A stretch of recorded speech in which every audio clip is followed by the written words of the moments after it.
కేవలం 7,999 up to 10 kgs వరకు బరువు తగ్గి అధిక బరువు నుంచి వచ్చే ప్రధాన సమస్యలను దూరం చేసుకోండి. కొమరంభీం జిల్లాలో సీఎం రేవంత్ రెడ్డి మాట్లాడుతున్నారు. లైవ్ లో చూద్దాం. ఇల్లు కప్పుకొని ఉంటున్నాం.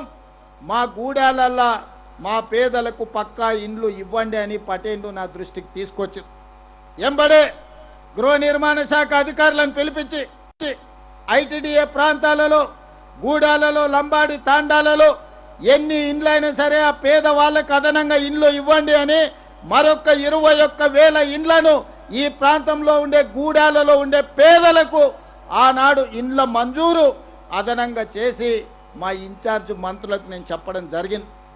ఇవాళ కొలం నేను పోయినప్పుడు అక్కడ ఆ గ్రామ పంచాయతీలో కొలం జాతికి సంబంధించిన ఈ ఆదివాసీలను ఈరోజు మాట్లాడితే ఇంకా కొంతమంది మాకు ఇంకా ఇండ్లు పూర్తి స్థాయిలో రాలేదు అని చెప్పింది.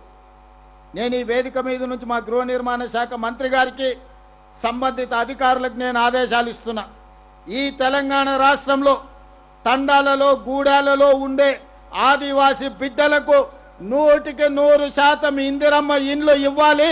ప్రత్యేకమైన కార్యక్రమం పెట్టుకొని స్పెషల్ డ్రైవ్ ద్వారా ఈనాడు ఇన్ఛార్జ్ మంత్రివర్యులు జూపల్లి కృష్ణారావు గారికి నేను సూచన చేస్తున్నా. ఈ ఆదిలాబాదు మొత్తం ఉమ్మడి జిల్లాలో 10 శాసనసభ నియోజకవర్గాలకు సంబంధించిన యువ శాసనసభ్యులు ఉన్నారు. వాళ్ళు ఏ పార్టీ అయినా పర్వాలేదు, పార్టీలు చూడకండి. లేకపోతే వాళ్ళు ఎవరితో ఉంటున్నారో చూడకండి. నా సూచన ఒక్కటే, ఇక్కడున్న వేదిక మీద ఉన్న ఇతర పార్టీల శాసనసభ్యులకు కూడా నా సూచన ఒక్కటే, మీ నియోజకవర్గాలలో ఏ గూడెంలో కూడా పేదోడు గుడిసెల ఉండొద్దు. గుడిసెల లేని ఆదిలాబాదు జిల్లాను నేను చూడదలుచుకున్నా. పార్టీలకు అతీతంగా నేను శాసనసభ్యులకు సూచన చేస్తున్నా. ఎన్నికలు వచ్చినప్పుడు ఎన్నికల్లో కొట్లాడుకుందాం.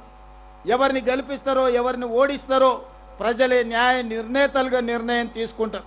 కానీ ఈనాడు తెలంగాణలో వివక్ష లేని రాజకీయాలను, వివక్ష లేని సంక్షేమాన్ని, వివక్ష లేని అభివృద్ధిని ముందుకు తీసుకెళ్లాలని ఈరోజు మేము ఆలోచన చేస్తున్నాం. అందుకే వేదిక మీద ఉన్న ఇతర పార్టీలకు సంబంధించిన శాసనసభ్యులకు నా విజ్ఞప్తి ఒక్కటే, మీ శాసనసభ నియోజకవర్గాల పరిధిలో ఎన్ని గూడాలు ఉన్నాయో గూడాలు తిరగండి. ఈ ప్రతి గూడెంలో ఉండే ఏ గుడిసె కూడా ఉండొద్దు. గుడిసెలున్న వాళ్ళందరికీ ఇండ్లు ఇచ్చే బాధ్యత నాది. ఆ చిట్టా తయారు చేసుకున్న బాధ్యత మీది. ఇన్ఛార్జ్ మంత్రి జూపల్లి కృష్ణారావు గారికి కూడా ఈరోజు నేను సూచన చేస్తున్నా. మీరు వచ్చే అవసరమైతే 4-5 రోజులు ఇక్కడనే గడపండి. రాత్రి మగళ్ళు మీరు తిరగండి. నియోజకవర్గానికి ఒక రోజు ఇవ్వండి. ఆ ప్రాంతంలో ఉండే సంఘాలతో మాట్లాడండి. గూడాలను గుర్తించండి. ఐటీడీఏ అధికారులకు ఆదేశాలు ఇవ్వండి. జిల్లా కలెక్టర్లను నిరంతరము పర్యవేక్షించమని ఆదేశాలు ఇవ్వండి. సంవత్సరం తిరిగే లోపల ఆదిలాబాదు జిల్లాలలో ఉండే గూడాలలో ఒక్క గుడిసె కూడా ఉండడానికి వీల్లేదు. వాళ్ళకు అవసరమైన అన్ని ఇండ్లను మంజూరు చేసే బాధ్యత రాష్ట్ర ప్రభుత్వం తీసుకుంటుంది. దానికి సంబంధించిన నిధులను తల తాకట్టు పెట్టైనా తీసుకొచ్చి ఇండ్లు కట్టుకునే వాళ్లకు నిధులు ఇచ్చే బాధ్యత నేను తీసుకుంటా. ఇవాళ ఇల్లు మంజూరైన ఏ పేదవాడిని నేను అడగండి, పని పూర్తయిన ఎంబడే వాళ్ళ ఖాతాలలో నగదు పడుతుందా లేదా మీరు ఆలోచన చేయండి.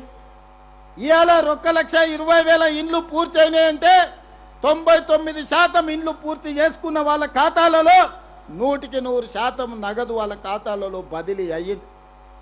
నాకెన్ని కష్టాలున్నా జీతభత్యాలు ఇవ్వడానికే కష్టం అనిపిస్తున్న సందర్భంలో, పిల్లల ఫీజులు చెల్లించాలంటే కష్టమవుతున్న సందర్భంలో, ప్రభుత్వ ఉద్యోగస్తులకు పెన్షన్లు ఇవ్వాలంటే కూడా కష్టమవుతున్న సందర్భంలో, ఏ కష్టం వచ్చినా కష్టాన్ని ఎదుర్కొన్నా కానీ ఇందిరమ్మ ఇండ్ల బిల్లులు మాత్రం 1 గంట కూడా ఆగకుండా మీ ఖాతాలలో వేసిన మాట వాస్తవం కాదా? మీరు ఒక్కసారి ఆలోచన చేయండి మిత్రులారా.